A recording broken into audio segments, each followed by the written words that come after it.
Voici le masque Avrox, distribué gratuitement par le gouvernement à la population belge. Ce tissu de protection contre le Covid-19 renferme des nanoparticules d'argent et de dioxyde de titane. C'est ce que révèle un rapport confidentiel de l'Institut de santé publique Scienzano. Inhalées, ces particules pourraient avoir des effets négatifs sur les voies respiratoires. Mais le risque, c'est de développer une inflammation pulmonaire, surtout si ces masques sont portés par des personnes qui souffrent déjà d'une pathologie respiratoire, comme c'est le cas en période de pandémie Covid-19. Et donc, c'est encore une moins bonne idée d'utiliser des nanoparticules dans le contexte particulier où on se trouvait là.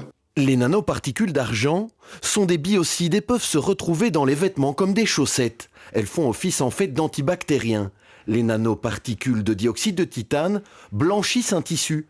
Selon ce toxicologue, même si on manque d'études en la matière, il vaut mieux éviter de respirer avec des masques qui contiennent ces nanoparticules. Ces nanoparticules, tôt ou tard, peuvent passer, surtout si le filtre est régulièrement lavé, donc il y a un risque de dégradation du filtre. Et donc ces nanoparticules, on sait qu'elles passent facilement donc dans le poumon, elles peuvent passer dans le sang. Mais de nouveau, ce sont des risques qui sont peu documentés et qui concernent des expositions chroniques par inhalation. Scienzano n'a pas souhaité commenter face caméra cette étude qui n'a jamais été rendue publique, mais voici ce que l'Institut nous dit via un communiqué. Les résultats actuels ne permettent pas d'estimer si ces nanoparticules sont effectivement libérées des masques et dans quelle mesure les utilisateurs y sont exposés. Ce sont les premiers résultats de la première phase de l'étude et il est important d'interpréter cela avec prudence. Pour Dominique Lison, des questions auraient dû être posées avant la distribution.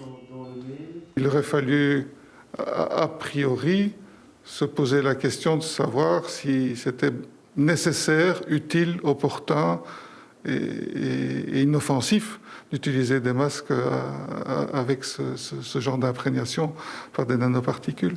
Ces masques, commandés l'année dernière par la Défense à la société luxembourgeoise Avrox, n'ont décidément pas fini de faire parler d'eux.